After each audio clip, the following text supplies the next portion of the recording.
২৪ ঘন্টারও বেশি সময় রাজধানীর থানাগুলো পুলিশ শূন্য। রাস্তাঘাটে নেই কোনো ট্রাফিক পুলিশ। বিভিন্ন মোড়ে মোড়ে ট্রাফিকের দায়িত্ব পালন করছে ছাত্র জনতা। পুলিশ সদর দপ্তর থেকে শুরু করে ডিএমপি হেডকোয়ার্টারেও দেখা মেলেনি কোনো পুলিশ কর্মকর্তার। বিস্তারিত সুমন তানভীরের প্রতিবেদনে।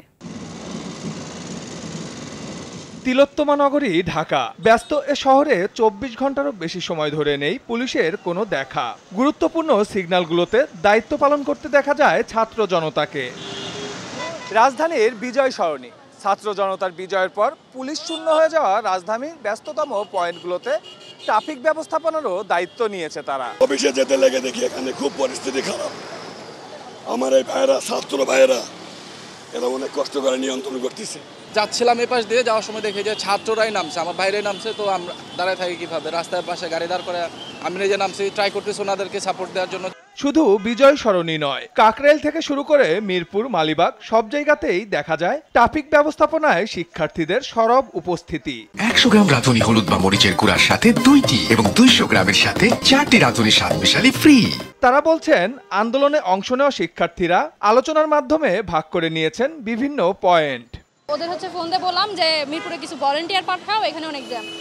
ওইখানে ওই সাইডে একদম অ্যাম্বুলেন্স আটকা পড়ছিল। তো অ্যাম্বুলেন্স ছাড়ানোর জন্য আমি প্রথমে আসছি সবার আগে। আমার অফিস বাদ দিয়ে আমি চলে আসছি এখানে। আমার ফ্রেন্ডরা যারা আছে এরা আছে বিজয় সরণি। আসার সময় দেখলাম কোনো পুলিশ নাই। তো মনে হলো যে এই কাজটা আমাদের করা উচিত। আমি দাঁড়ানোর পরে আরো 2-3 জন এসেছে। যানজটের সমস্যা হচ্ছে, এর জন্য আমরা জনগণের ভালোর জন্য আমরা দাঁড়িয়েছি। অফিসে আসার পর দেখতেছি এদিকে আশেপাশে সব জায়গায় জ্যাম, কেউ যাইতে পারতেছে না। 1-1.5 ঘন্টার মতো হয়ে গেছে ওইখানেই ছিল। তো এরপরে আমরা নামলাম সবাই।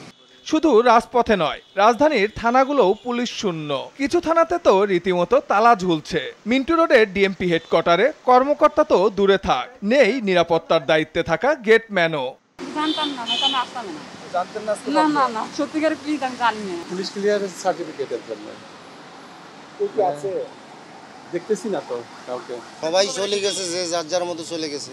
পুলিশ হেডকোয়ার্টারে দেখা মেলে শুধু পরিচ্ছন্নতা কর্মীদের। বিক্ষুব্ধ জনতা ভাঙচুর করেছে রিসিপশন থেকে শুরু করে পুলিশ প্রধানের কক্ষ। সুমন তানভীর, RTV, ঢাকা।